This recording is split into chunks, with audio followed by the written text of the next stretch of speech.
I am Elias Voss, and I have learned that silence is not emptiness, it is simply the place where truth waits to be heard. I speak slowly because words have been used to destroy everything I once held dear. I have seen speeches that turned men into monsters, promises that became nooses, and fine words that masked blackest hearts. So I choose my words carefully, one by one, weighed, measured, and held to the fire, because once spoken, they cannot be recalled, any more than a life once taken can be restored. I do not speak to fill the air. I speak only when there is something worth saying, something true, something necessary, something that will not turn to ash in the mouth. They took everything from me, my name, my home, my people. They stood me in the dust and watched while the only two people who ever loved me were struck down before my eyes, and they told me it was justice, it was order, it was necessary. I stood there, 20 years old, helpless, thousands of miles away when the moment came, and I learned then what no school and no priest can ever teach you, that the world does not always reward goodness, that the innocent fall, that the powerful will always find fine words to justify what they have done.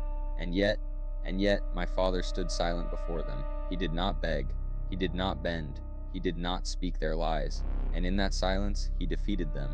They could kill his body, they could burn his name, but they could not make him bow. That is the lesson I carry with me, carved deeper than any scar upon my brow. You can destroy a man, but you cannot break him unless he lets you, and I will never let them. So I came here, to the edge of the world, to rock and ice and wind that howls like 1,000 lost souls, to a tower standing alone against the sea, exactly as I stand. They said no one would take this post. Too cold, too lonely, too dangerous when winter comes. They did not understand. I do not run from the storm. I stand in its heart. I tend the light while the world rages around me, and I keep it burning, steady, unblinking, unbroken, through every gale, every blizzard, every night that seems as though it will never end. That is my work. That is my penance. That is my vow, that where there is darkness, there will be light. Where others cannot see, someone will stand watch. Where ships might crash upon the rocks, warned, guided, saved, there will be a beam cutting through the blackness, clear and true. And if I must stand alone to do it, then I stand alone. So be it. I carry illness in my bones, a quiet, cold thing that settles deep in the chest, that steals breath on bitter mornings, that reminds me every day that I am mortal. It does not frighten me. I have looked death in the face too many times to fear its quiet company. It simply means I must work harder, stand longer, carry the weight when others would rest. And so I do, because pain is a teacher. It teaches you what matters. It strips away every lie, every comfort, every distraction, and leaves only what is true: honor, duty, the light. That is all. Everything else, titles, lands, names, praise, all of it is dust. My parents understood this. I learned it standing where they fell, and I will carry it until my own light goes out.